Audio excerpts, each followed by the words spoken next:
Hey guys, and welcome to this video. In this video, I'm going to show you how to add bullet points in Canva.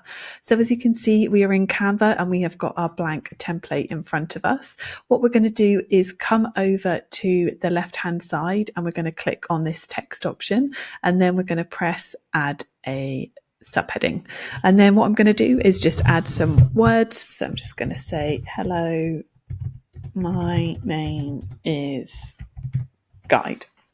Okay, great. And then if we want to add some bullet